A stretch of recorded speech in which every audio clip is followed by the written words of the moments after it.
Howdy soldiers. I need to do some kind of Halloweenish video and I haven't this year, so I figured I would do my fall book haul wrap-up looking a little Halloweenish. I was going for slightly like high fashion jack-o'-lantern and it came out slightly like Harley Quinn, but I'm totally okay with it. So it's been a couple of months since I did any kind of wrap-up or book haul, and it's suddenly November, and I figure like November is close enough to Christmas, I'm gonna lump that with winter, so let's talk about all my favorite fall books. I'm sorry if this video is a little bit lackluster and or I sound more like a man than usual because I got sick again. I did an awful lot of reading this fall. I'm very proud of myself, and the first thing that I want to talk about is probably my favorite book of the fall, not only because it was a great story, but also because it's freaking beautiful, and that is Language of Thorns by Leigh Bardugo. This is a series of fairy tales that are from her Grishaverse, so it's kind of neat to see her writing fictional stories about fictional stories, and the book inside is absolutely gorgeous. There is the most amazing illustrations. It's so beautiful! I think that's like half the reason why I bought the book, was because I was like, damn, I need this on my shelf. Another book that I find very aesthetically pleasing, that is also one of my favorites of the fall, is All the Crooked Saints by Maggie Stiefvater. I love Maggie Stiefvater, I love the Raven Boys, I think she's one of the best people to create character development. It's just so well done.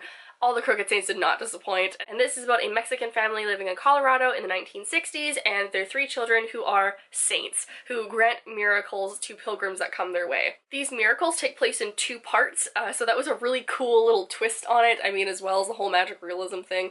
And owls are also a large theme in this because owls are drawn to miracles, so you see a lot of owls hanging around you at some point, something's gonna happen. And then a very highly anticipated book for a lot of people, I'm sure, was Tower of Dawn by Sarah J. Maas. I know a lot of people are sick and tired of this series. They said they don't like the way that it's going, they said they don't like the way that it's developing, but you know what? I love it. The way that she writes plot twists is just so good, and I love the way that she writes her romantic leads. I love the way that she writes all of her alliances between people, and it's just, I think it's great. I actually quite liked this book. This is Kale's story when he's off on the northern continent or the southern continent, some continent or other. And then one of the creepiest books of the fall that I picked up was God's Grave by J. Kristoff. This is a sequel to Nevernight, which is an Italian-based assassins novel. I loved it. I thought it was so gory and very sexy, and God's Grave just got gayer and gorier, and I am down for it. There is so much blood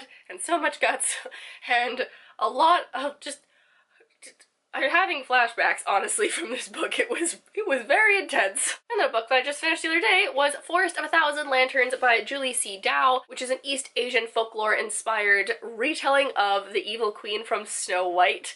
And I really liked the way that she wove the original fairy tale into her Asian mythology. I thought it was so well done. I really liked the main character despite her being evil, and I also liked the unpredictability of the side characters that she wrote. Another favorite of the fall was me getting my Rothfuss fix with Slow Regard of Silent Things, because I read Wise Man's Fear like a couple months ago in the summer and it's been too long. I need some Rothfuss.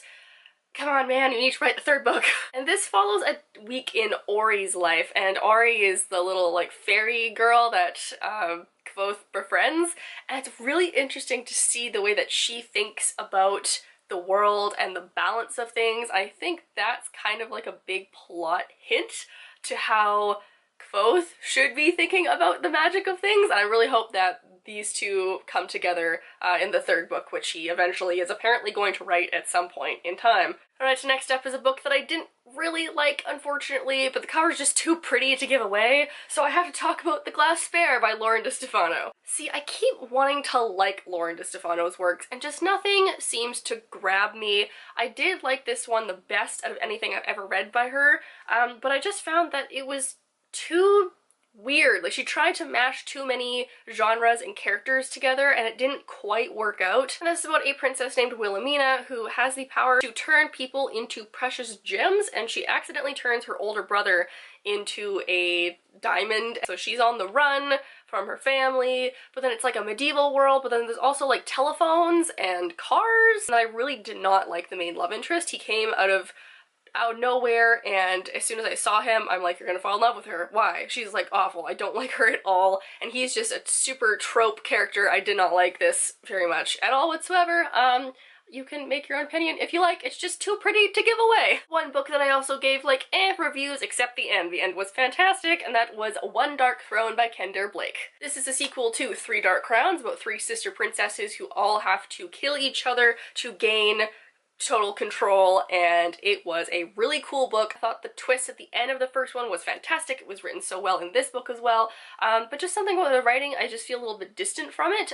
Not that being said, I still really enjoyed this book, and we're also going to return to this world at some point. I was expecting a duology, but apparently we're getting more, and I'm not mad at that. And then another book that I also didn't super enjoy was Mask of Shadows by Lindsay Miller, which was this huge deal when it was coming out because the main character is gender fluid. So we're getting a gender fluid fantasy assassin book, and I was so excited.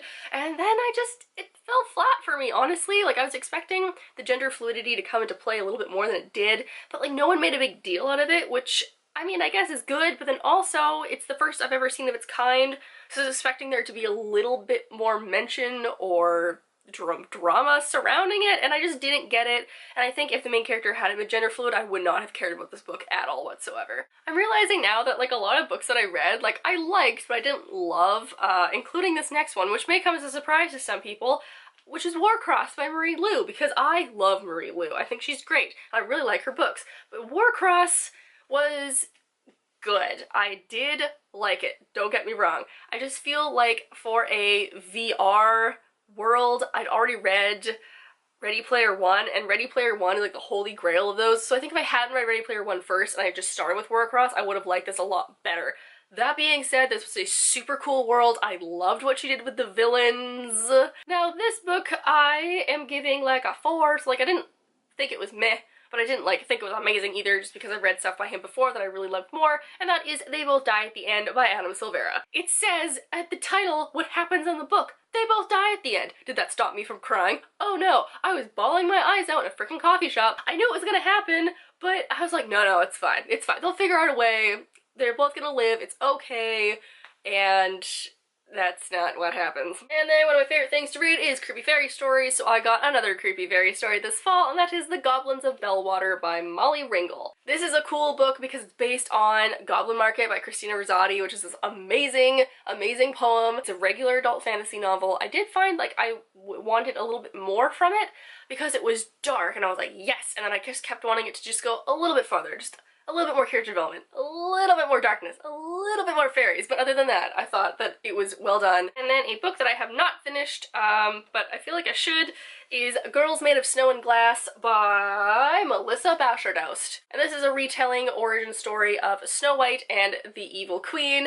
Again, feminist book, like Snow White retelling, all the things that I love, and I'm just finding that it's a little hard to get through. It's a really cool concept. I like what she's done with the powers of both of them. I just feel like I'm not excited, even though a lot of actions happened. So it's an odd feeling of a book. I probably will finish this though. And then the book I'm reading right this minute, you knew it had to be on this list somewhere, that is Turtles All the Way Down by John Green, and I got a signed copy. Honestly, I have no idea what this is about. I'm like 6 chapters in, I still have zero clue. I'm probably gonna be finished this by the time this video goes up. It's like, I think there's a girl and she has OCD, or some other kind of mental illness. And then there's a boy whose father goes missing, I think. But it's John Green, and I also heard from one of my friends that this is more emotionally destroying than The Fault in Our Stars. So, I'm gonna do it. I'm gonna go there. And then, wow, I am so proud of myself. I only have 2 books that I got this month that I didn't read. I happened to get some advanced copies a little bit late after they had already been on the shelf, so I like put them off, and now I'm just putting them off in my own head. But I'll probably start this one very soon. That's Moxie by Jennifer Mathieu. I really like Jennifer Mathieu. I think her writing style is really great. It's a feminist book about this girl who starts a feminist newspaper in her school because she's tired of how the football team is like raised above and praised as like this holy being. And lastly is Fireblood by Ellie Blake, which is the sequel to Frostblood, which is a new fantasy book series about a girl who has fire powers. and the evil king who has ice powers. That's right, because in the first video I ever did with Frostblood, I got those two mixed up. So she has fire, he has ice, and then it's one of those good old, like, people with elemental magic have been oppressed, we need to overthrow the evil king, and then there's some demons in there somewhere, and I was very excited about it. There you have it. There is my fall book haul wrap-up. I'm actually very impressed with myself. I read almost all the books that I accumulated in the fall. That's unheard of. I should have at least 6 more that I did not read. Please leave down below your own thoughts on some of these books. I really want to fangirl about some of these because I am a very fast reader and I have a lot of friends who are also reading these things, but they're very slow readers, so I'm like, come on man, hurry up, I want to talk to you about it. I hope you guys are having a nice day wherever you are, and I will see you all next week. Bye!